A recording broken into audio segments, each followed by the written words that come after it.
البغداد أوليل بغداد والطيبة قلوب أهلنا للكرخ للرصافة الدجلة العزيزة نهدي أحلى القصائد وأحلى الأغاني. أكيد لكم مشاهدي متابعي الجلسة مساء الخير عليكم وين ما تتابعونا. حلقتنا جديدة وأكيد ضيوفنا جدد وأكيد راح تحلى سهرتنا ويا مطربينا ويا شعرائنا اللي راح ينورون جلستنا اليوم. وياي مبدعين اكيد تألقوا بسما الطرب وتألقوا بسما الشعر العراقي. وخلينا نرحب بالفنان عمر الرحال. مساء الخير عمر. مساء النور. شلونك؟ الله يسلمك. الله يحفظك. الحمد لله. اليوم انا فلاونزه زين فراح احكي وياك هيك وانت كل ساعه تسوي هيك ابتعد. اكيد منورنا عمر واهلا وسهلا بك. خلينا نرحب بالشاعر ادهم عادل. مساء الخير ادهم. مساء النور. شلونك؟ الحمد لله. شو معنوياتك؟ زين. حلو. اوكي اوكي حلو. ايضا خلينا نرحب بالفنانه زينه البغدادي. نورتينا زينه واهلا وسهلا بك. اهلا وسهلا بك. خلينا نرحب بالشاعر عمار الساعدي. عمار نورتنا. انت النور. واكيد هاي مو اول مره التقي بيك. اكثر من مره سابقا بشباب وبنات وغيرها عندنا. اهلا وسهلا بيك وبالضيوف وبالسومريه. شكرا لك.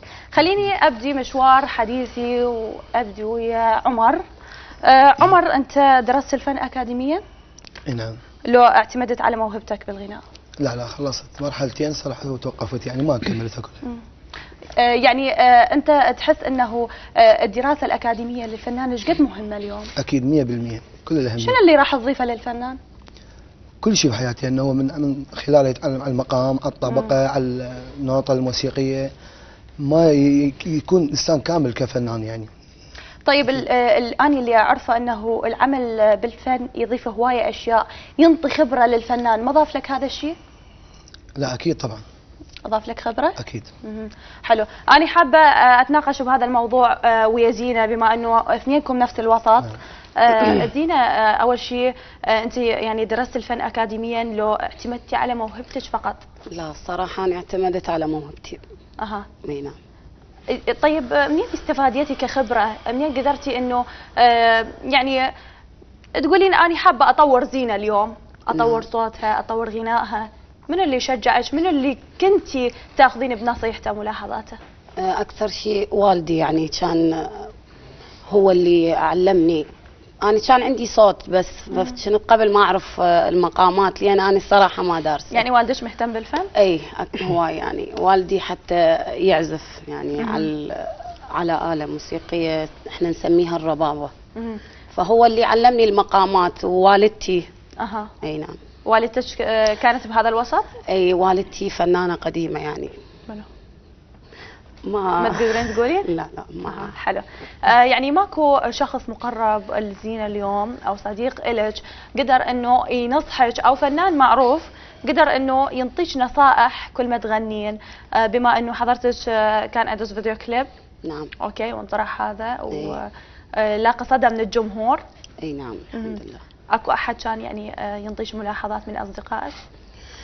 الصراحه يعني ما كان يعني منو اللي كان قاسي عليك بالنقد؟ لا الصراحه ما كل انسان يجي ويحكي شيء ايجابي نهائيا. اي صحيح. كان والدي يعني ينصحني مرات اكثر شيء، ووالدتي بس هم ذولا اكثر شيء هم ينطوني نصائح لان هم فنانين قدامى ويعرفون. حلو. ادهم شلونك؟ الحمد لله. من لبس السواد سبى العباد. لا مو هالدرجه. ان شاء الله ما نسبي احد. اكيد منورنا ادهم. ادهم اكيد جمهورنا حاب يعرف بدايات ادهم ودخوله للوسط الشعري، اي سنه كانت ومنو اللي شجع ادهم انه يدخل هذا الوسط الشعري؟ يعني هي كانت بدايه القراءات. يعني الاطلاع على الشعر من خلال القراءه قبل ان يكون هوس، يعني مجرد قراءه واطلاع، بعدين يصير حب، بعدين هوس، بعدين يبدي محاولات. يعني المحاولات بداية تكون محاولات بسيطة غير محترفة. خجولة تكون؟ خجولة أيضا. إيه. فدائما يعني بمرور الزمن، مرور الاحتكاك مع الأساتذة بالقراءة أكيد تتنمى يعني. بالبداية شجعني أصدقائي ووالدي أيضا، ومرور الزمن الحمد لله قدرنا نحقق شيء معين. أي سنة ظهر أدهم أو قدر أنه البداية لو أي سنة ظهر؟ هي البداية إلك، حبيت أنه إعلاميا يعني انعرفت، حبيت أنه تترك بصمة أوكي وينعرف اسم أدهم عادل، أي سنة؟ أنا أعتقد بعد 2007. حلو. طيب خلينا ننتقل ويا عمار الساعدي. عمار، هواية من الجمهور ما يعرفون عمار شو وقت دخل الوسط الشعري، ومنو اللي شجع عمار على دخول هذا الوسط؟ يعني أنا كانت بدايتي 1998 بوقتها رحت لجمعية الشعراء الشعبيين. بديت أسمع وشعراء كانوا سابقين بالتجربة كبار، وتواصلت بهالمجال. شجعني يعني ناس المقربين اللي بداية دخولي هم شجعوني على هذا. منو تأثرت؟ اكو شاعر معين تأثرت به؟ التأثير بالبداية تأثرنا بقصائد. يعني أي قصيدة، أي شاعر يكتب، حتى لو لحد الآن احنا نتأثر أو ننعجب بقصيدة أي شاعر شاب مثلا، مو شرط من الشعراء الرواد يكتب قصيدة حلوة تأثر بها. بداية كنت أسمع لهواي شعراء، أو تحديدا جيل الثمانيني للجيل التسعيني شعراء، فتأثرنا بقصائد. بعدها من قمنا نقرأ يعني صار تأثير الكبير بالكبير المرحوم كاظم اسماعيل قاطع. حلو. أكيد يعني أنت تأثرت بعملاق بالشعر الشعبي. أغلب شعراء العراق هم متأثرين بكاظم اسماعيل قاطع. طيب خلينا بمود الجلسة وبأجواء جلستنا. عمر، حابين نسمع صوتك؟ إن شاء الله. أعرف بي أحبه هواي، يلا.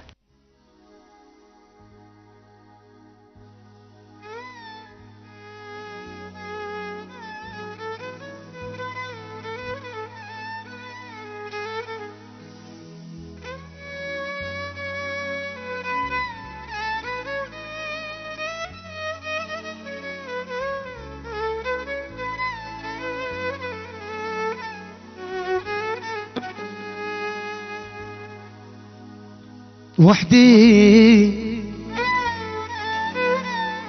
خل احترم، اتعلمت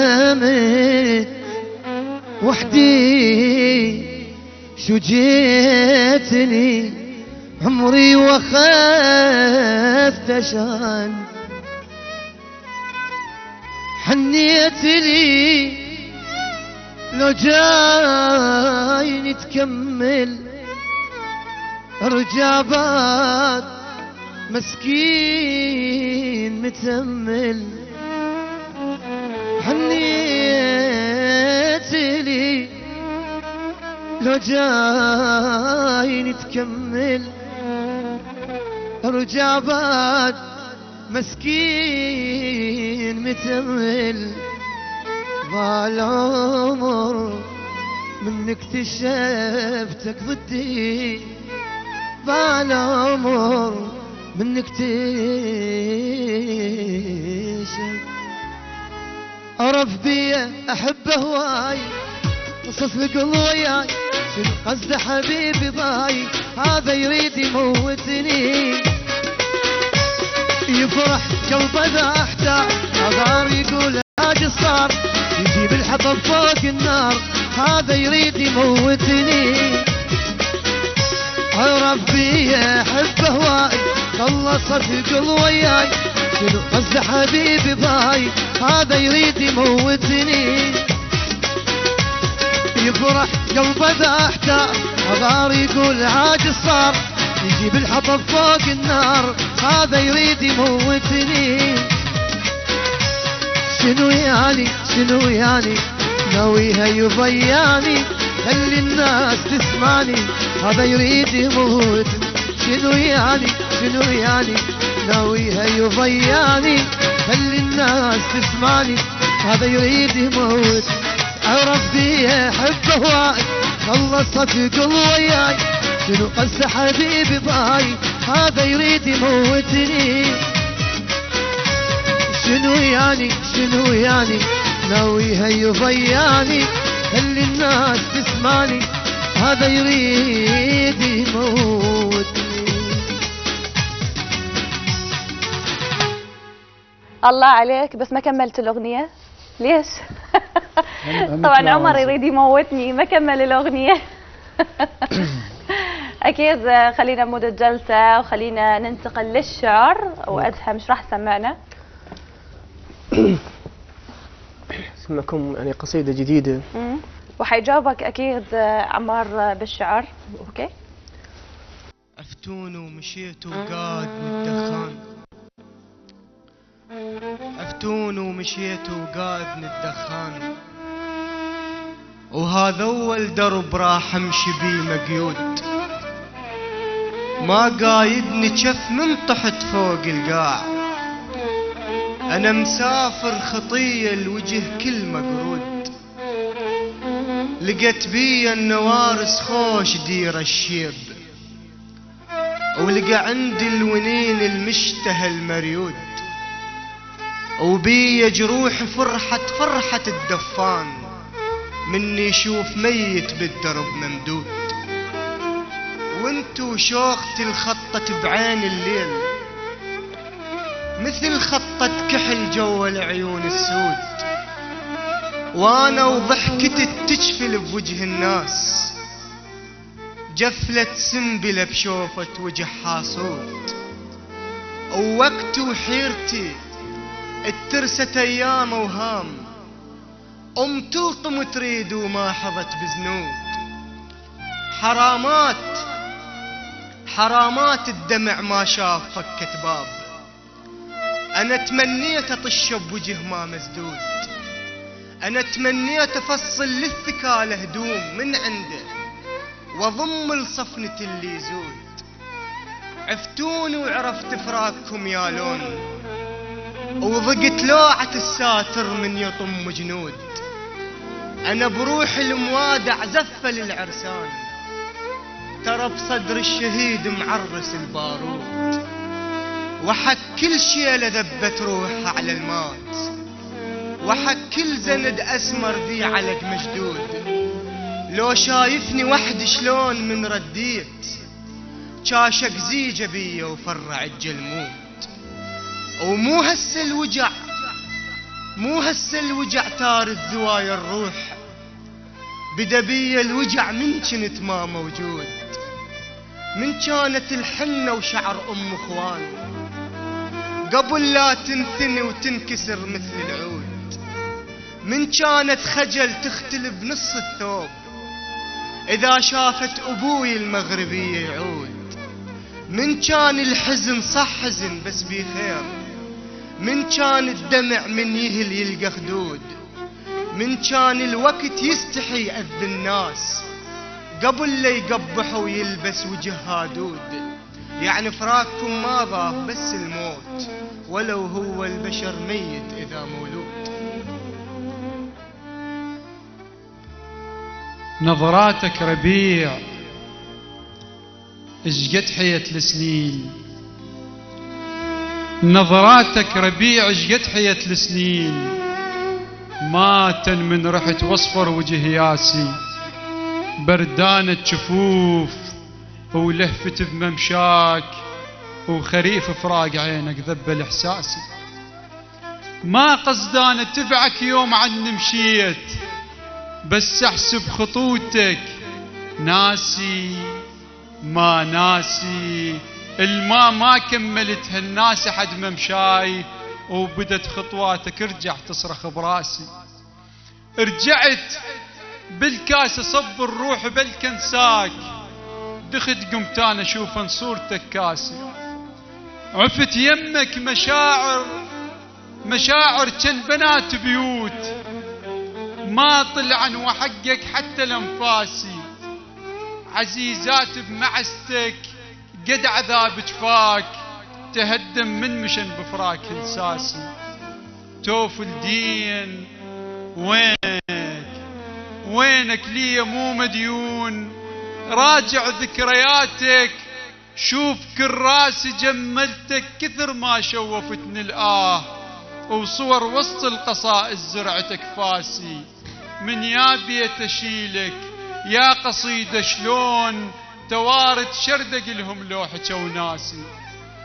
انا خلافك كذب لو قلت لك انا بخير، من نقول بخير لجلك حتى ترتاح، بين دمعي ومشيتك شهقت توابيت، جثث ما كان دمع بخدودي لما انطاح.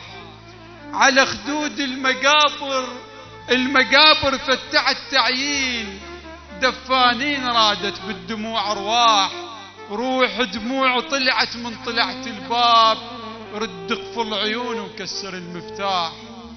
قمت بغيبتك اتلقى جيت الموت، مثل صحراء وتناطر جية الفلاح، متت فرحة بحضن عاجر وجاها وليد، قبل لا يصيح يمه على المنايا صاح. تدر اكبر عدو فرقاك لي اليوم، وانا بطرق الدمع ما املك اي سلاح، وتمنع عن تليون لو مر ليل العيد، بس قل لليتيم تمن على مناح. وانا يتيم حبك من نون معذور، طفل قلبه وسألني وقلت لابوه كم راح، من جنت طلعتني وما لأي ذنوب، لا واصل شجرتك لاكل التفاح. خذت قلبه ورحت دخذ الجرح وياك، تمرد من كبر وتصيحه ما ينصاح. وانا قلبي من انخلق بجناح فراش، لو ان عندنا قلبك جاسر الذباح. يا اول فرحتي واخر الضحكات، اش تظن بغير شخصك هم تصح افراح. لا فرحة بجفاك لا فرحة بجفاك، الرت صار وياي حمامة شوق قلبه وكظها جف سفاح. اصفق لك. اوكي الله عليك وصح لسانك. لسانك. الله يخليك. بس يعني عيوني دمعت، تريد تبكوني هو اليوم شلون؟ ما اطلع اذا ما بكيت. لا اليوم اريد شويه يعني تفرحونا. بالجايه رثائيه ان شاء الله كلها بكي. ديعانت بيه راح اشغل العصفوره. لا شباب وبنات قرية كله غزل، اليوم ناوي بواتي. اليوم بواتي. يلا ما يخالف اتحمل شو اسوي، بس بسيطه. عصفورتنا حاضرين ايش كم خبر عنه. اكيد مستمرين بالجلسه. اوكي وزينه حابين نسمع منك شيء ان شاء الله.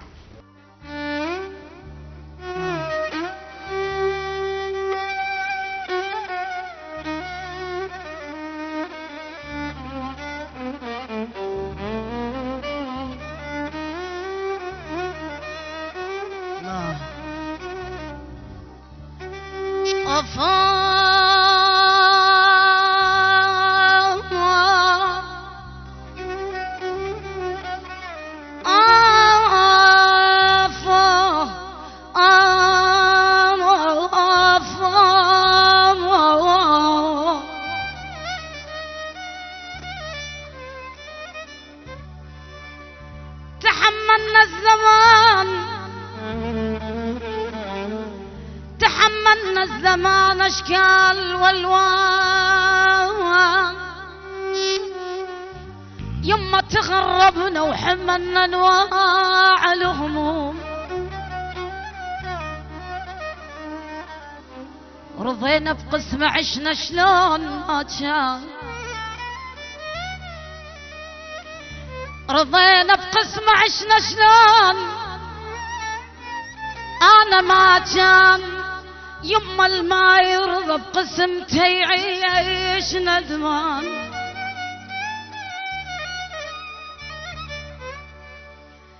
تعبان روح ومختنق مخنوقة والجو محترق، عفت العشيق لأهل العشق، عفت العشيق لأهل العشق، مالي خلق مالي خلق مالي خلق مالي خلق.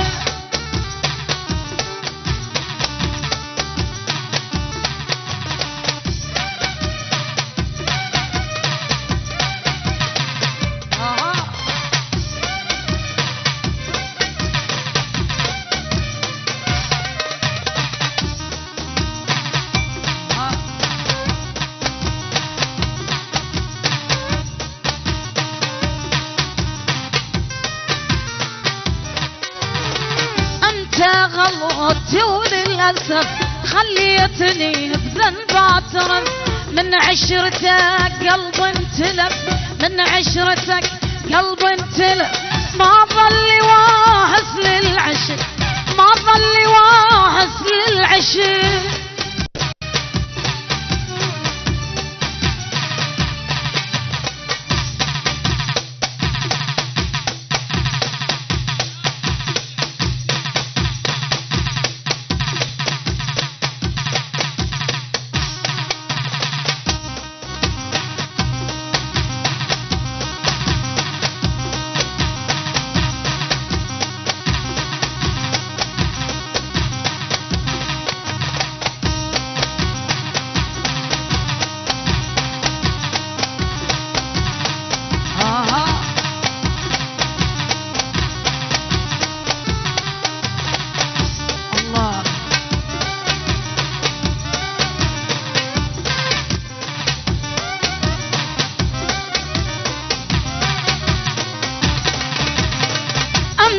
غلطتي وللأسف خليتني بذنب اعترف. من عشرتك قلب انتلف، من عشرتك قلب انتلف. ما ظل واحس للعشق، ما ظل واحس للعشق.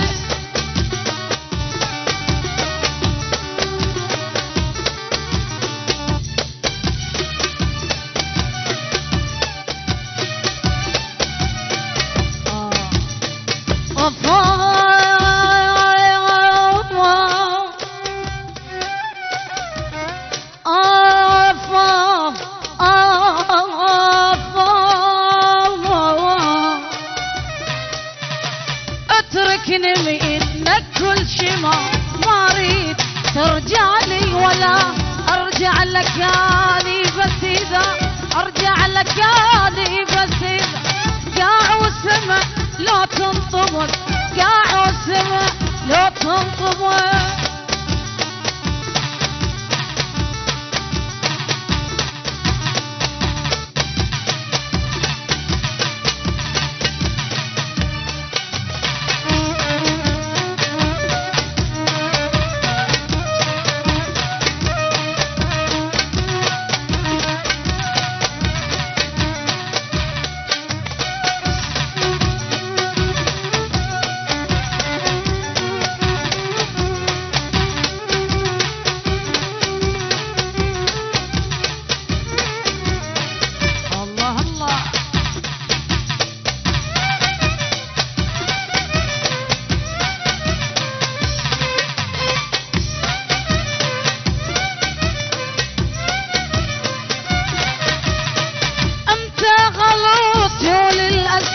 خليتني بذنب اعترف. انت غلطتي وللأسف خليتني بذنب اعترف.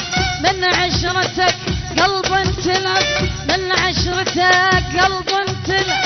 ما ظل واحس للعشق، ما ظل واحس للعشق.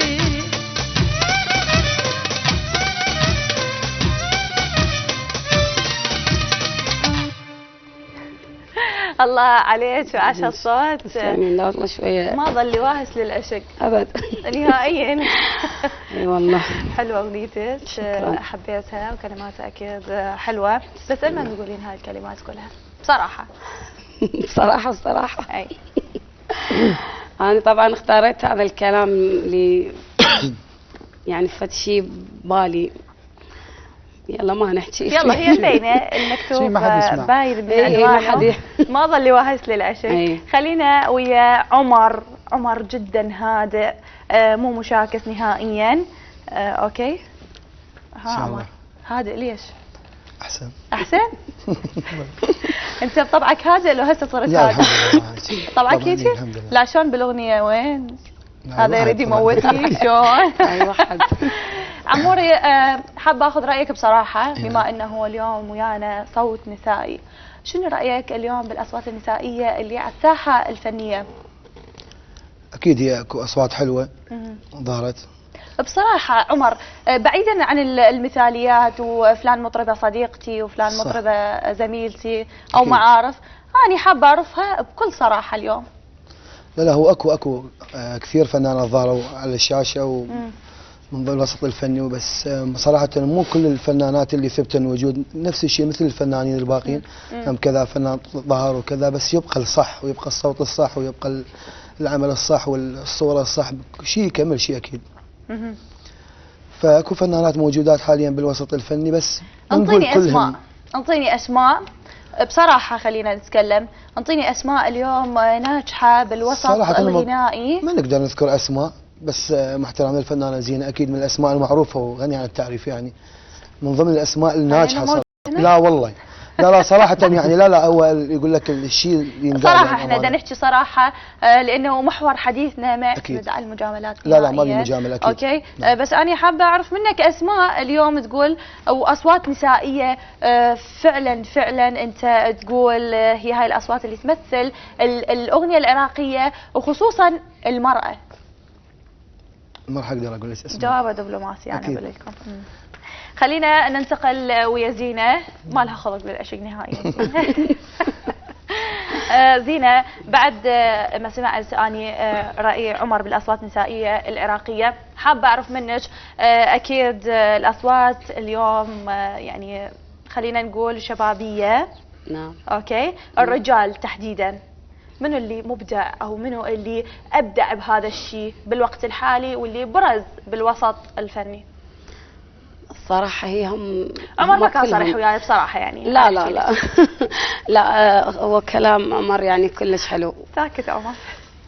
يعني ما شاء الله عليهم كلهم اصواتهم حلوة وكلهم ابدعوا، يعني ما واحد ما يقدر يذكر اسم فنان معين، هم كلهم ما شاء الله حلوين. اني لحد هالساعة بصراحة خليني احكي لكم مشاهدينا، ما اجاني فنان وسالته شنو رايك اليوم بالاصوات اللي دا تطرح بالساحة الفنية، يقول لي اوكي، يقول لي اكو اصوات ما تستحق، اقول له انطيني اسماء، يقول لي ها ما اقدر.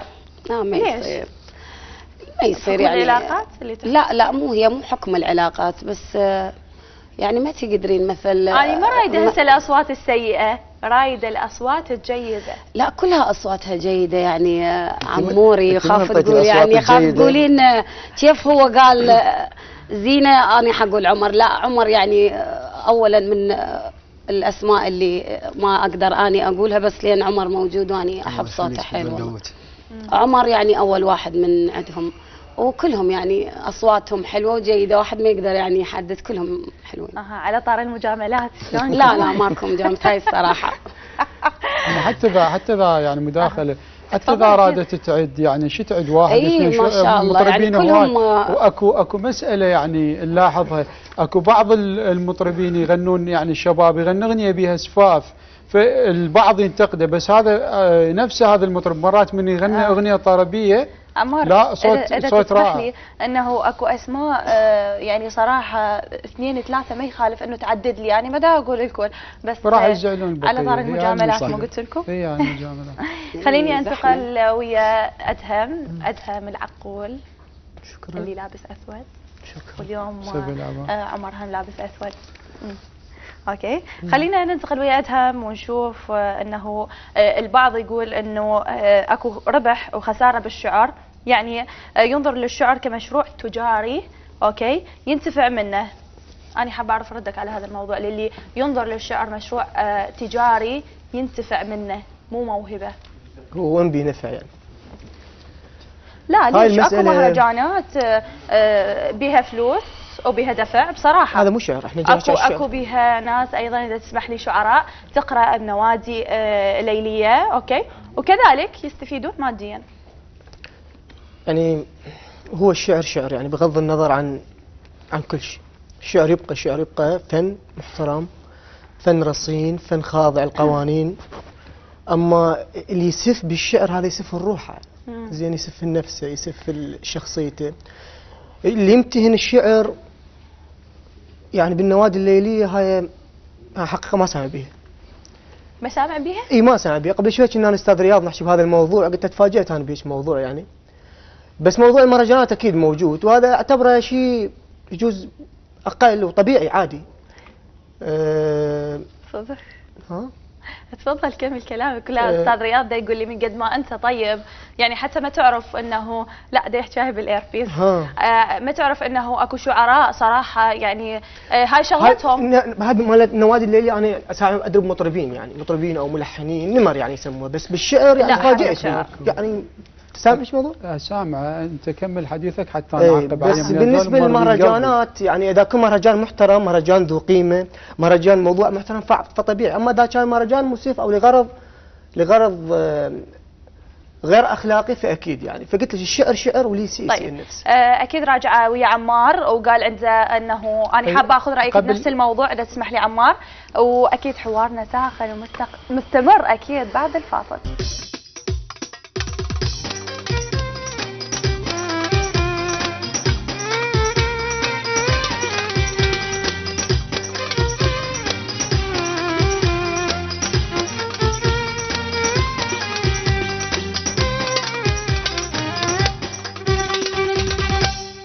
أكيد رجعنا بعد الفاصل ومستمرين بحلقتنا. تحياتي للفرقة الموسيقية اللي مرافقتني من أول جلسة، وأكيد تحياتي للمصورين اللي مرافقين ودا يباعوا لي بحقد لأنه ما دا أذكر أسمائهم.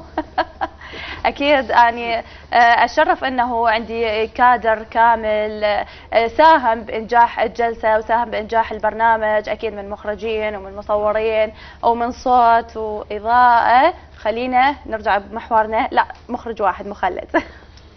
خلينا نرجع بمحورنا ويا عمار. عمار، أنا ذكرت أنه بعض الشعراء يستغلون موضوع الشعر أو ياخذون موضوع الشعر من باب أنه منفعة، أوكي، أو شيء تجاري مو موهبة، وأنا جاي أقدم شيء وأقدم شيء عندي أني للناس، يعني معتمدين عليه مصدر رزق بين قوسين. صحيح. اكو هيك موضوع اتهم يعني على قول استاذ رياض لين طيبته وما مختلط بهاي المواضيع. اكو هاي المواضيع الموجوده طبعا. اولا يتحمل هاي المسؤوليه بالبدايه. انا اوجه العتب يعني على الدوله ووزاره الثقافه. ليش؟ لان الشاعر لو مدعوم ماديا والى قيمته من الدوله يعني او راتب شهر وهاي ما راح يروح لهاي المكانات. بالرغم من ذلك حتى لو يعني الشاعر قبل لا يكون شاعر لازم يكون انسان. احنا من اجينا وكتبنا شعر ومسانا نحكي على التاثير بكاظم اسماعيل قاطع الله يرحمه وعليان سيد خلف وغيرهم. من اجينا ما شفناهم خطوا هاي الخطوه، يعني شخصيات جميله ويعرفون شلون يشتغلون، ما اساءوا. يعني في يوم من الايام مذاكره استاذنا الكبير عليان سيد خلف حتى اشتغل حمال حتى يعيش عائلته وما راح لها المكانات اللي تسيء له. هاي مو يعني الاماكن الليليه تاثر على الشاعر سلبيا؟ طبعا تاثر عليه انسانيا وتاثر عليه شعريا، لان الشعر يعني ما يتحمل ان هاي مو مهنه الشاعر ان يصعد على الستيج او على الميز ويقمز. هاي يعني هاي ما تليق بالشاعر. الشاعر لازم تكون يعني غير. احنا عندنا قدوه مظفر النواب، كاظم اسماعيل قاطع، عليان سيد خلف، غير نقتدي بيهم يعني ما شفناهم سووا. يعني ليش هاي من تحاكي يقول لك والله الوضع المادي وما اقدر اعيش عائلتي. يا اخي عوف الشعر، روح عيش عائلتك انت وكون نفسك ولم روحك وتعال اقرا شعر براحتك. ليش تسيء لنفسك وتسيء للشعر وتسيء حتى للثقافه بلد كامله؟ وهذا الموضوع. حلو. أذهب كان عندك مداخلة، تفضل. يعني مو الموضوع هذا تعمم يعني، وانا اشوف هو موضوع يعني لا مو تعمم يعني مثلا اتم عادل ما فايت بهيك موضوع، مثلا عمار سعد او غيرهم شعراء هم كم اسم. ليش صار يعني موضوع جدا موضوع يمثل يعني نموذج او نموذج ما نقدر نقيس. لا طبعا مو بس اذا تسمحوا لي احنا مدى نقصد الاغنيه، لانه الاغنيه لا اغنيه ما لنا علاقه، هاي بحث اخر، بينما احنا نقصد الشاعر تحديدا. شاعر القصيده، ذكرتي شاعر القصيده اللي يقرا بالنوادي الليليه. هم كم شخص يعني فعلى قولتهم يعني مو كل شعراء العراق، لا يجوز 99% شعراء مرتبين ولهم قيمتهم، بس هو كم شخص وهذا انحسب على الشعر، ولكن هو دخيل على الشعر مثل ما اكو بالمطربين اكو دخلاء على الغناء، اكو كل مكان اكو دخلاء بالاعلام بالشعر بالفن، ما تخلت ساحه من يجي دخلاء. طيب خلينا نتعب عمر، اوكي، بس نخليك على العام مو صامت. اوكي عمر. عمر ايش راح تسمعنا؟ بخير ما خيراني. اوكي.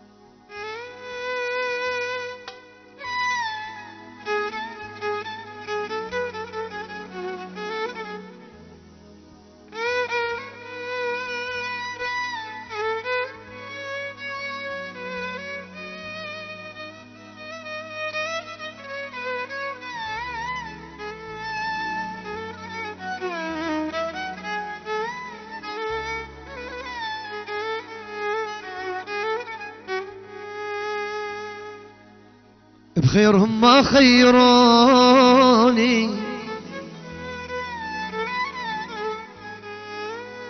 وبمصايبهم بيلوني.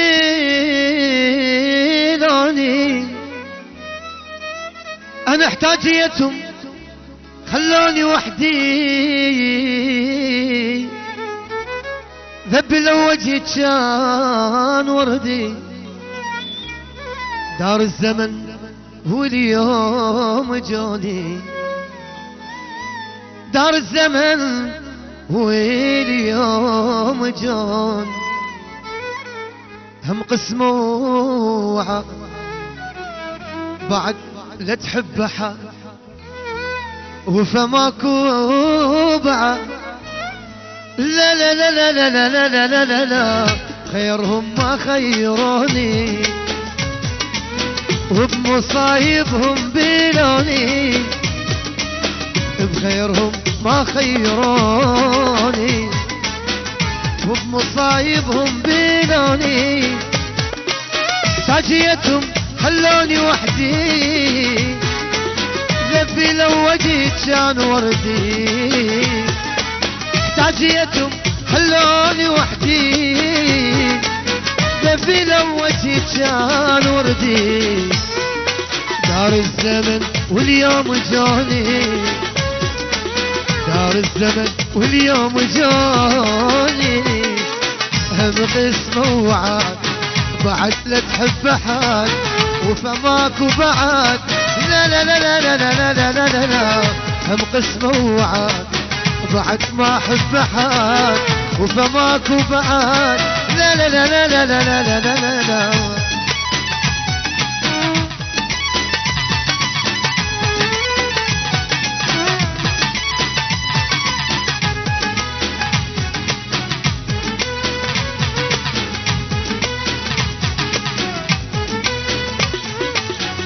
شربتهم ماي عيني وانطيتهم احلى سنيني.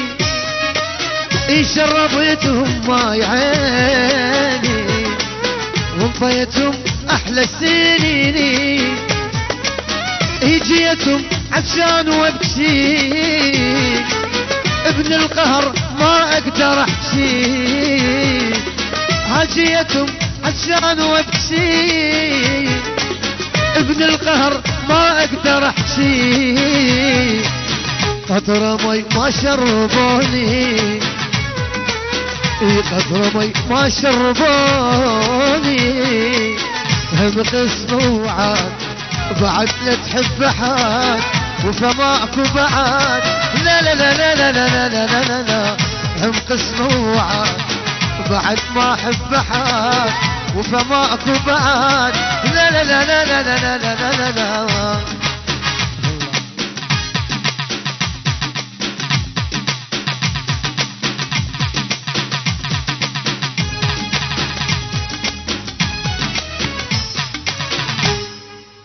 الله عليك، وهم قسمه ووعد بعد ما احب احد. اليوم شو سالفتكم انت وزينه؟ ناويها؟ خلينا بجلستنا اكيد وبمود الغناء لو الشعر. خلينا نسمع شعر من ادهم. يلا نسمع منك شعر. وانا محضر عتب مضمون كل الساعة الملقى، وسوالف عندي صار سنين مختنقة. لظل انحب على فراقك مثل صفصافة عاقر تنحب بحرقة، واردلك يظل جرح على صدره ولما نوصل لكسر دنه وسمعك شوخة الدقة. على ذكراك ظلت تنعب الغربان ومن هدومي فاحت ريحة الدخان. هوسة دموعي طلعن من نثر طاريك، هوسة ناس بيها الديرة محترقة. وسواد الليل هذا الجن عمره وياك، ملف حطت نحيبي وضاج كل خلقه. بعد ما خطت روحك باللون البيك، اذا تنمد ايدي بروحك اش تلقى. عرفتك خلق ريح تمرني ما تندار، كانت على عيونك تلمع الفرقة، على يراج الشماتة انفل قصايب سود، وانا بروح الغرق لو شالت الشهقة، واجيك بروح بدوي وجاي ياخذ ثار، بجفوفه تفرفح ظلت التفقة، ورد كاسرن رمشك كسر قذله بريح، يمن ما ادري خاطر عينك شغمقه، وبين انهس طفل بين الرفع تابوت، من شوغة قماطي الحد ثقل ممشاي، رجيتك نفس وبصدري قلت لك نام، وعمر مناشغ وشهقة على شهقة وياي، انا الخاطر ضحكتك صرت نكتة ناس، وسوالف وشفايف سودة تضحك من تمر طرواي، جفك عشم مزدقني وصلبني جناح، وامس نيمت طيرة وقمت ازقل فياي.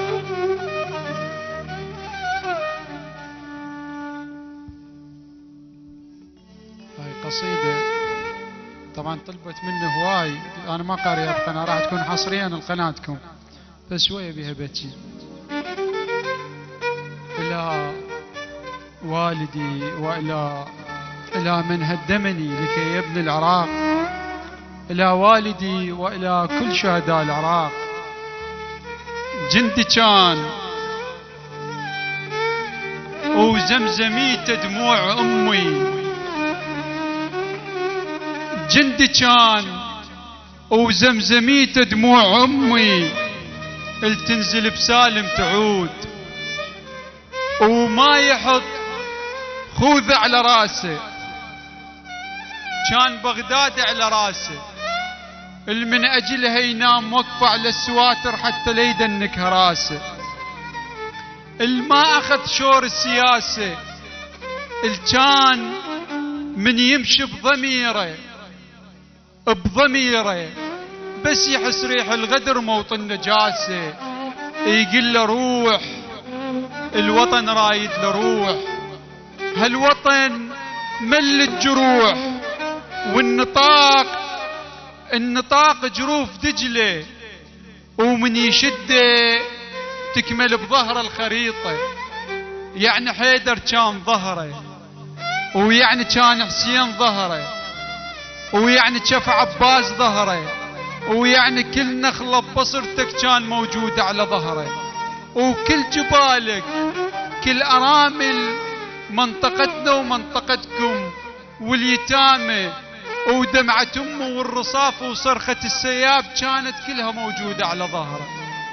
يخاف يركض، خاف لتطيح القصائد، شمس أجمل والسفار، وكانت البذلة شرف كل المدن، يعني لو مستها طلقة تمس شرف كل أمهاتك، وبندقيته فال من هور الجنوب، امتداد الثورة العشرين كانت، وما يحط بسطال فد يوم على رجله، حافي يمشي يدري قاعك يا وطن محراب كلها.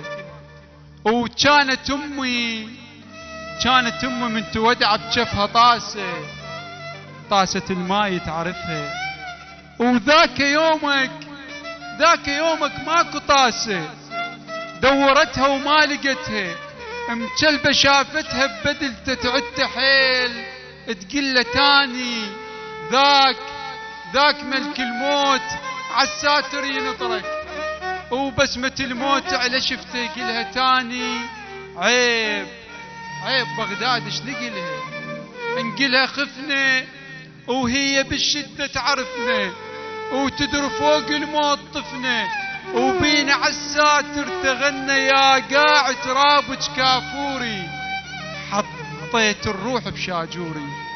شلون التاني اتأخرت على الموت ساعة، وراح ابوي وجانا ملفوف بعلم، ومطشر بظهر القصائد، شمس أجمل والسفار، والطلقة مست جسمه لكن والله ما مست بدلته، وبيده فاله انط روحه وما نطاها، ربعه قالوا ما رجف لحظات قلبه، كان من يهجم عليهم كف قصعة موت شايل، كان عقان وعليهم بالتساوي يوزع الموت رقبهم، ويدري طلقة موت جده، وكل قصتها الراسة كانت، ولين بغداد على راسه ما خضع، لا والله ما دنك راسه.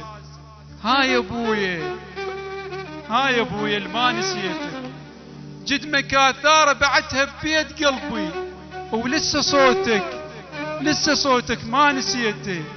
الهسه مطبوع لذاني قل لي ادريس، ضابط نريدك يا ابويا تشد جرح بغداد بيدك.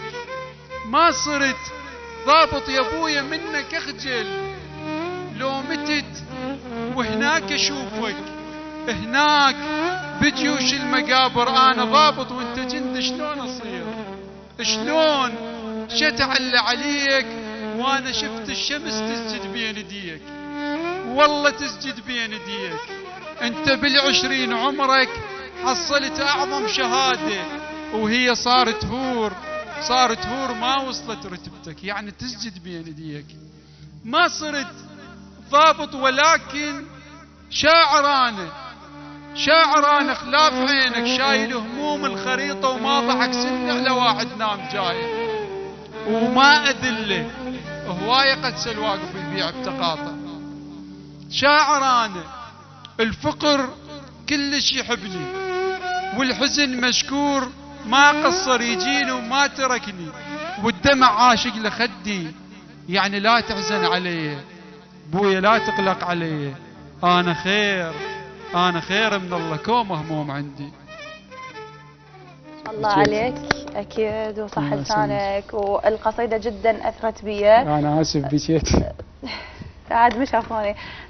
اكيد الله يرحم كل شهدائنا العراقيين، والله يحفظ كل قواتنا الامنيه وكل عوائلنا العراقيه بكل المحافظات العراقيه. احنا دا نشوف انه بالفتره الاخيره الاوضاع بالمحافظات البقيه اتدهورت، وان شاء الله يا ربي ترجع مثل قبل واحسن. احنا ما نريد هذا الشيء، ما نريد طائفيه، ما نريد عنف، نريد عراق السلام، عراق الامن والامان اكيد يا ربي. وما اريد اني اخرب الجلسه اكيد، وخلينا بمودنا بمود الجلسه. زينه نسمع من الشيء.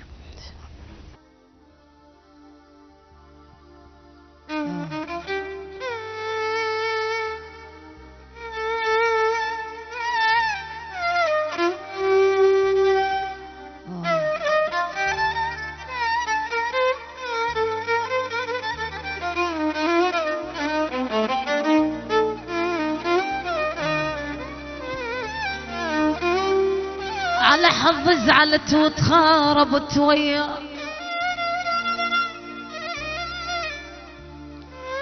على حظ زعلت وتخاربت وياه، لأن دلاني بيك وذبني يماه، جرح بي قديم وردتك تداوي، جرح بي قديم وردتك تداوي، لقيتك شاد جرح وكاتب اسمك، ظنيتك ورد بزينة ما مشموع، وأبد ما فكرت فد يوم أشمك، اطلع الزينة علي ووردة للغير، وبكيف اشوكت ميري ايدي يشتمك، وقعن عيوني من البكي، وعدني واعرف ما يجي، وقعن عيوني من البكي، وعدني واعرف ما يجي، الصوت مو صوجه ترى، صوت مو صوجه ترى، صوج قلب الحب وجي، صوج قلب الحب وجي،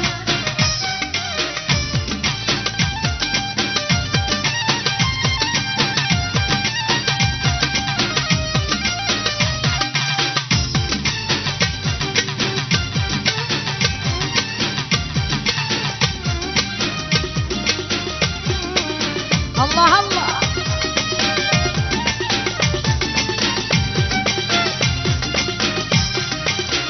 مليت التاني وانتظر، كل يوم طالع لي بعذر.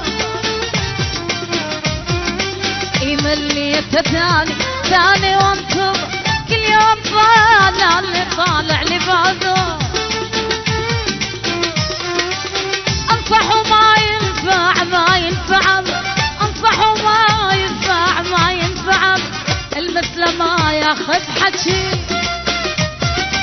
المثل ما ياخذ حكي.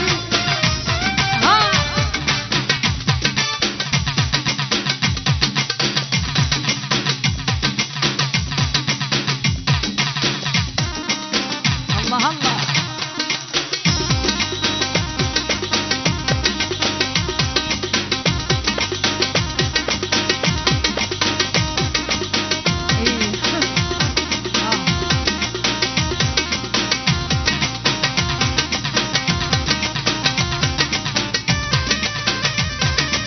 شتريد يا غدار، ايش بيك شو محتار؟ شتريد يا غدار، ايش بيك شو محتار؟ شتريد ارجع صار هالسيدي عمار، شتريد نرجع صار. قلبي لك كان الدار وانت الهجرت الدار، قلبي لك كان الدار وانت الهجرت الدار. رحت القلب ويدار، رحت القلب ويدار.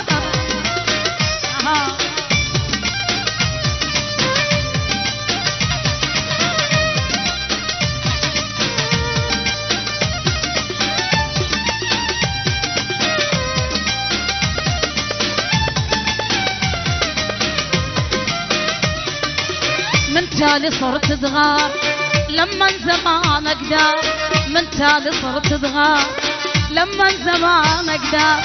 حليت يا مكار هالسيدي عنا، حليت يا مكار. من راسي حبك طار حتى شمرت حجار، من راسي حبك طار حتى شمرت حجار. ما ظل لك مقدار هالسيدي عنا، ما ظل لك مقدار هالسيدي. شتريد يا غدار، ايش بيك شو محتار؟ شتريد يا غدار، ايش بيك شو محتار؟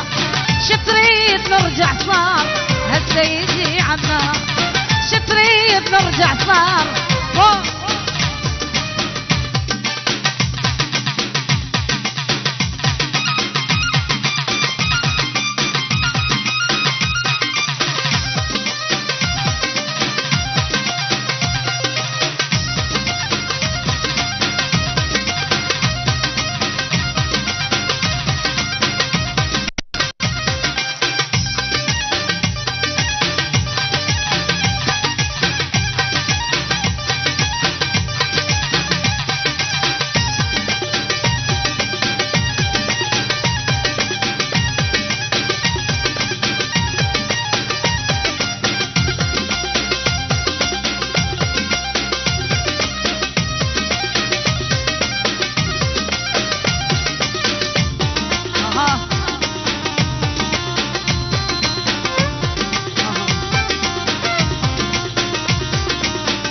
مستواك صغار لا تلعب ويكبر، يا المستواك صغار لا تلعب ويكبر. خلص ترى المشوار هالسيدي عنا، خلص ترى المشوار هالسيدي عنا. لا تحكي يا صرصار يا الماكذ اسرار، لا تحكي يا صرصار يا الماكذ اسرار. ما ظل لك مقدار هالسيدي عنا، ما ظل لك مقدار هالسيدي عنا. الله عليك زينة هالسيدي عنا. أكيد إحنا متواصلين بحلقتنا وبمحاورنا، وخلينا نرجع إلى العاقل والهادئ عمر الرحال. شلونك عمر؟ بعدك هادئ؟ أساس. عمر، أنا حابة أخذ يعني رايك بموضوع، لكن قبل لا اخذ رايك بهذا الموضوع حابه اعرف مشاريعك بالفتره القادمه، او شنو العمل الجديد اللي عندك؟ والله ان شاء الله عندنا عمل جديد من كلمات الشاعر المبدع فراس شذر، والحان الملحن الكبير ماهر احمد. بدينا ان شاء الله العمل به قريبا يخلص ان شاء الله. طيب من اللي حدد هذا الاختيار اللي انت اختاريته؟ انت اختاريته او غيرك اختاره؟ منو اللي حدده؟ بالنسبه للاغنيه؟ اكيد انا طبعا. انت اللي اختاريته؟ نعم. حلو. طيب خليني اشوف ايضا زينه، هسه يجي على النار زين. زينه شنو مشاريع، اخر اعمالك؟ والله ان شاء الله عندي عملين جديدات اللي حكينا انا وياك بيهم. اكيد. من كانوا اللي يسوون الميك اب. نعم. هاي العملين ويا منو تعاونتي بيهم؟ والله هي اول اغنيه هي كلمات الشاعر ضياء الميالي. نعم. والحان الفنان الكبير طبعا ضياء الحميد. اسم الملحن ياثر على اختيارك؟ صراحه ضحكت. يعني لا مو بس اني احبه، يعني احترمه ولا زغرا بملحنين. هو اللي يفهم زينه وصوت زينه. اكيد اكيد اي نعم. يعني عبالك بقلبي هيك يقولون. طيب اذا اجاك لحن حلو وكلمات ايضا حلوه من شاعر ما معروف وملحن ايضا ما معروف، راح تاخذيهم؟ تشتغلين هذا العمل؟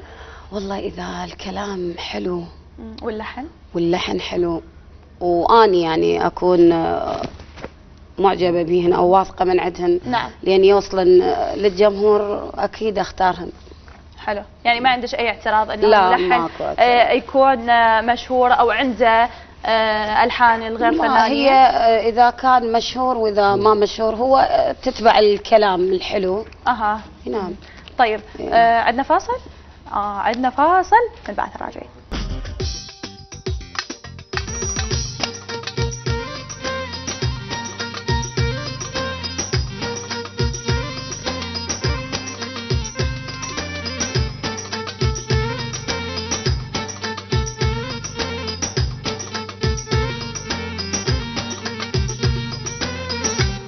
رجعنا بعد الفاصل، اكيد متواصلين بالجلسه واجواء الجلسه ويا ضيوفنا اكيد اللي منورينا. خليني ارجع لعمر، لانه اني ردت اسالك عمر او اخذ رايك بموضوع، لكن سبقتك زينه بالحديث انه الملحن والشاعر اذا كانوا ما مشهورين واجاك هذا العرض انه يكتبون ويلحنون لك، راح تقبل هذا الموضوع وتشتغل هذا الشغل ولا لا؟ لا اكيد. انا كان اول عمل الي مع الشاعر وسام ريشان. نعم. طبعا كان اول عمل الي، وملحن سعدون البدري. حلو. اي كانت الاغنيه مال عافك حبيبك راح. واول فرصه كانت بالنسبه للشاعر والملحن يعني. حلو. طيب خليني انتقل ويا ادهم الطيوب المسالم. شكرا. ادهم، لك لونك الشعري الخاص وهويتك الخاصه، تتصور راح يجي يوم تتعرض بها الضغوط وتكتب بطريقه اخرى، لو راح تبقى على هذا المسار؟ ان شاء الله ان شاء الله اقدر ابقى على هذا المسار. هو صعب. تبقى ليش؟ الانسان وليد اللحظه. وليد اللحظه يعني مرات اكو كاتب يعني عاش 90 سنه بخط واحد، وقبل ما يموت مزق كل قصائده وقال انا كل الافكار كانت على خطا، يعني بلحظه واحده تغيرت كل الافكار. فاتمنى اقدر ابقى على هذا. حلو تؤمن بهذا الموضوع. طبعا. حلو. خلينا ننتقل ويا عمار. عمار، انت مسالم جدا وطيوب جدا، يعني هاي الطيبه تقدر انه تعرضك الخسارات كبيره؟ لا، هو كل اكو هاي مثل او قول يقولون كل انسان يعمل بصله. يعني لي اصله بصله. فاذا انا طيب او متواضع او فشي، فهاي يعني اخلاقي، يعني عامل الناس انت باخلاقك، لا تعاملوا باخلاقهم هم. بعد اتعرض للخسارات ما اتعرض مو مشكله يعني. المهم اني اكون. بس عمار اذا تسمح لي، اكو بعض الناس يقول لك اني طيبتي دمرتني. صحيح. طيبتي سويت فيها هوايه اشياء. اكو عايشين احنا بالمجتمع، صحيح اكو طيبته الدمره، واكو ناس ما تستحق. ليش الغرور التكبر على المتكبر عباده. اكو ناس يعني تستحق ان تتكبر عليها فعلا. اي بس يا واحد يبقى يعامل الناس بالمثل. هذا الموضوع انا اتخذه صراحه انه عامل بالمثل مثل ما يعامل لا تستحق. اي مرات يعني لازم تكون هيك، يعني اكو ناس ما تستحق ان تعاملها بطيبه. فعلا للاسف. ليش؟ لان الموضوع انت هاي اخلاقك، بس هو المقابل يحسها ضعف منك. على هذا الشيء للاسف انه اكو بعض الناس تستغل هذا الموضوع، موضوع الطيبه، انه تحسه ضعف ويطلعون مثل العقارب عليك، مثل يحس بنفسه هو الافضل. بس لا، لازم تعامله بهاي الطريقه. لكن لازم هو من يجي للواقع انه هو لا شيء يكون. لا، على المتكبر لازم تكون متكبر، بس المتواضع يعني الانسان اللي يستحق ان تعامله بطيبتك. صح. لا، ليش لا؟ حلو. ان شاء الله يا رب تدوم هاي الطيبه عندك وما تتغير وما تتاذى وما تتعرض لاي خساره، لكن نحذر هماتين بنفس الوقت. لا اكيد طبعا. لا عمور، نسمع منك شيء؟ يلا.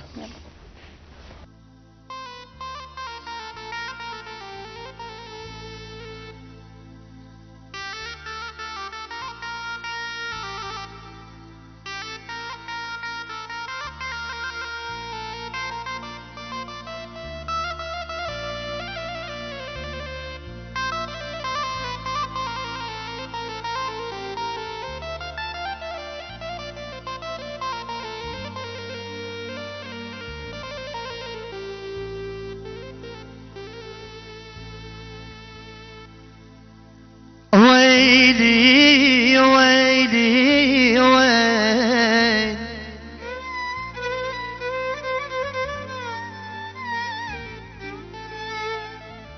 زعلت لو ما زعلت ما يهمني كل صار،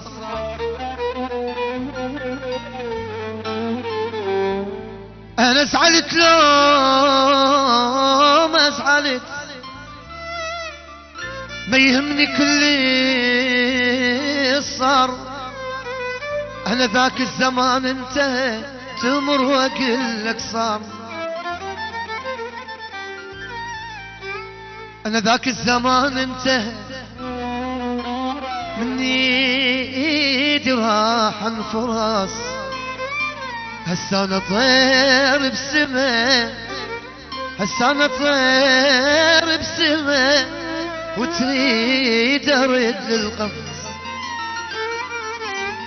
عافك حبيبك راح ويحب الثاني، هم وقهر خلاك ما مصدقاني، يعافك حبيبك راح ويحب الثاني، هم وقهر خلاك ما مصدقاني، عشان اني ميت بيك روحي تريدك، سلمتك انا الروح موتها بيدك، عشان اني ميت بيك روحي تريدك، سلمتك انا الروح موتها بيدك، بالظاهر انغشيت واسمعوا عليه بكيت، بالظاهر انغشيت واسمعوا عليه، حاب غيري هو وراح واني لساني، يحاب غيري هو وراح واني لساني.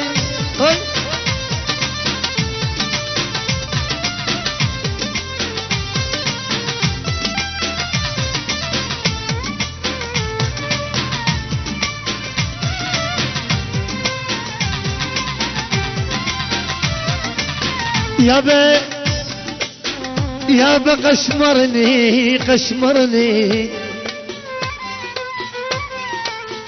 انا قشمرني بالله شلون ترى يضحك علي، انا بقهر ظليت دموعي بدي بدي، هي قشمرني بالله شلون يضحك علي، وانا بقهر ظليت دموعي بدي، يقشمرني بالله شلون يضحك علي، وانا بقهر ظليت دموعي بدي، بجاني والله عيون ناسي علي يحشون، بجاني والله عيون ناسي علي، حاب غيري هو وراح واني لساني، يحب غيري هو وراح واني لساني، يعافك حبيبك راح ويحب لثاني، هم وقهر خلاك ما مصدقان، يعافك حبيبك راح ويحب لثاني، هم وقهر خلاك ما مصدقاني.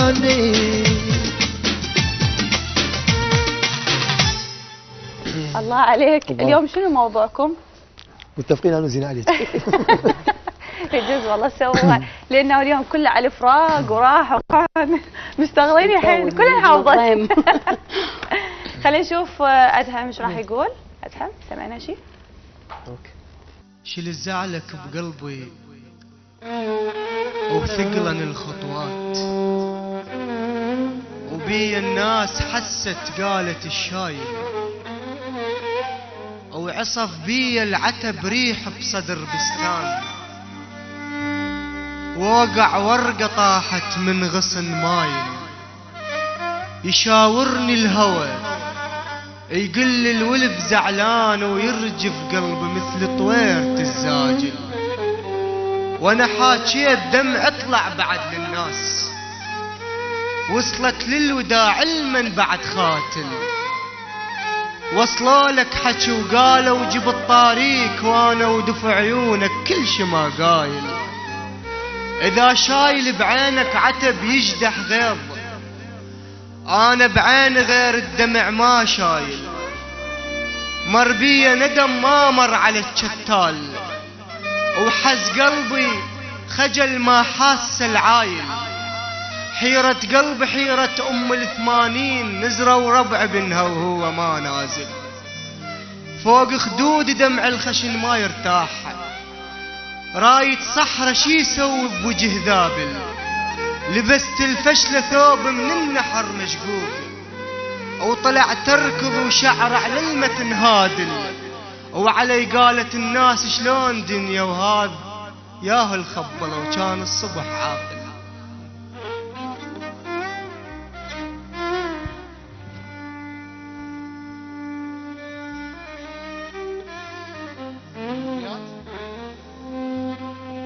نقرا بذيات لان خلصناها قصائد.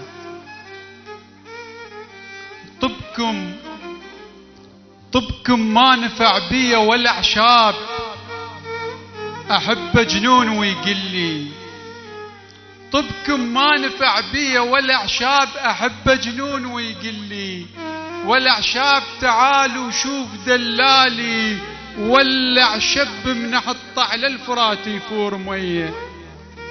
اسألوا مرتاح عني لو عليه هم، اسألوا مرتاح عني لو عليه هم، مشوا بقلب تركوا لو عليهم حرت شبكة علي، لو عليهم عمر وياي عاشوا مو مسية. وشوصف يا وصف يوصل وصفها، شوصف يا وصف يوصل وصفها، نفس الرحلة كنتانة وصفها من مد رجلي على رجليها، وصفها تظل يمها الرجل وارجع بديه. كل درس احلى شوفنها ورحله، وقلم وراق قصير لها، ورحله وهجره اللي يقرب عليها، ورحله ورجع بالصفوف الطائفيه. على درب الاحبه والدعان ذبح قلب بغيابه، والدعان بدموع ايتام شفته، والدعان شلع قلب شلع ذيك المسيه. ويم احبابي يم احبابي عشت سنين مرضي، عييت ولا يفيد دواي، مرض عمر شمال يا الناس، مرضي مثل مر النيازك على الوطيه.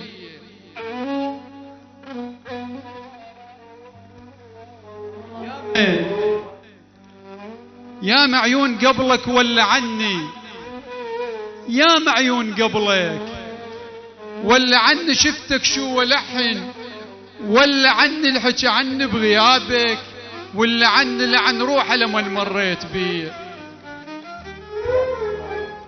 الله عليك عمار، وصح لسانك. الابوذات كلش حلوه. الله يخليك. اوكي يعني طلعتنا شويه من المود شويه. هاي بدال الدمعه. بدال الدمعه.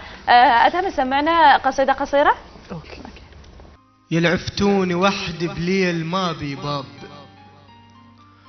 ووجع صدري ترس روحي، وسهر خط على جفن عتاب، غيمة مسود نتعتني بتوال الليل، وعلى وجه الصبح ياخذني كف سرداب، ونمت قوة ولقيت بروحي نام الدنيا كلها صواب.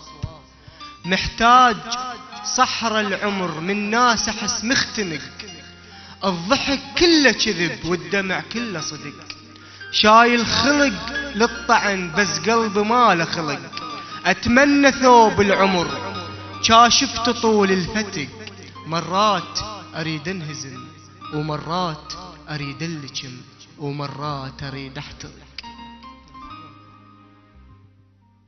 هذا حصري للجلسة. حلو، هاي حصري للجلسة. خلينا نرجع ويا زينة.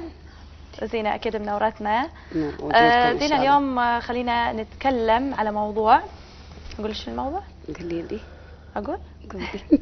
خلينا نتكلم عن الأغنية النسائية، وعن اليوم المطربات اللي يعني اللي دا يدخلون هذا الوسط. دا نشوف احنا مطربات قلة، اوكي؟ ما عندنا مطربات صراحة عراقيات هواية مثل الوطن العربي. على عدد أصابع ايدينا موجودات المطربات العراقيات. اليوم أنا حابة أسألك أنه شنو اليوم اللي تحتاجه المطربة العراقية حتى تظهر للساحة الفنية وتظهر لهذا الوسط؟ هو سؤال حلو بس جوابه يقول يعني اكو فنانات يراد لهم صوت حلو حتى يقدرن حتى يقدرن يغنن. يعني اكو يعني ما نريد نذكر اسماء، ذكرتي قبل قليل نعم. قلتي على الاصوات اللي يعني مو حلوه يعني نقولها بالصراحه. اكو يعني فنانات هواي نزلن على الساحه يعني صوتهم شويه ما يساعد للغنى. بس أنا يعني أكو فنانات هواي من القدامى حيل، بس اللي قبل كم يوم أني شفت. ليش احنا اليوم إذا تسمحي لي اليوم فنانتنا العراقية تبقى معروفة محليا مو عربيا؟ والله شنو اللي ينقصها؟ يعني ما عندها إمكانية؟ أي صراحة هي يراد الإمكانية هاي لازم يعني، لأن تعرفون يعني ايش قد تكلف الفيديو كليب، يكلف هواي. فلازم يعني الدعم المادي هو اول شيء. نعم. المادة هي اول شيء. نعم. للمطربة حتى تتمكن من نعم. كل شيء. للاسف جلستنا انتهت، واكيد خليني اشكر ضيوفي اللي تواجدوا ويانا. شكرا للفنان عمر رحال. شكرا لك. نورتنا عمر. الله يخليك. شكرا. كان عمر هادئ جدا. ومخرجنا خجول. الله يخليك. خجول ليش؟ لا ما هذا ما يخالف. خجول ليش؟ اكيد. شكرا للفنانه زينه البغدادي، نورتينا زينه. النور بوجودكم ان شاء الله، واني اشكر الكادر واشكر المصورين المعدين كلهم والمخرج واشكرك انا طبعا. شكرا نورتينا. ايضا شكرا للشاعر ادهم عادل، نورتنا ادهم. نوركم، شكرا جزيلا. اشكركم واشكر الكادر، وايد تعب وثانك يو على القصيده. شكرا. هاي الحصريه للجلسه.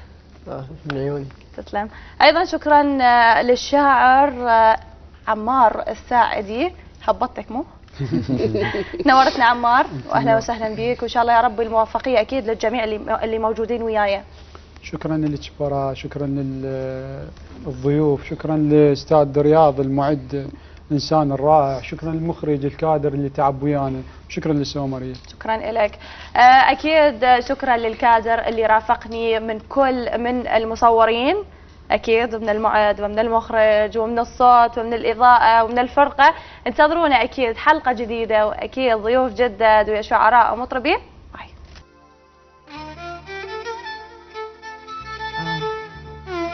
طبعا اطلب من الفرقه الموسيقيه، انا طلب السر حبي، بس هاي الاغنيه اهديها لاحلى قناه السومريه، واني ما مغنيتها طبعا، بس هاي هديه.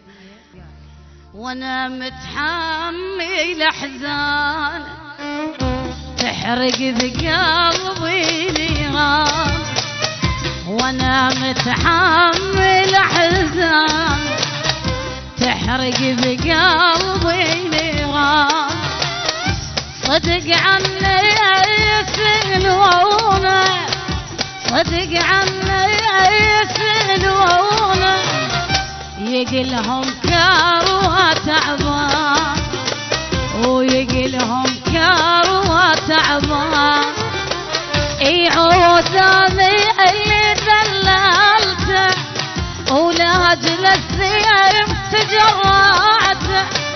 وعني ما تصور ويقلهم كاروات تعبان دقة ويحضر بطل النوح يحضر بطل النوح وحجاعي شوي نوحك بعد ما يفيد لا نوحك بعد ما يفيد شالت نادي ويحضر بطل النوح عمور بطل النوح وحجاعي شوي نوحك بعد ما يفيد لا نوحك بعد ما يفيد شالت هديه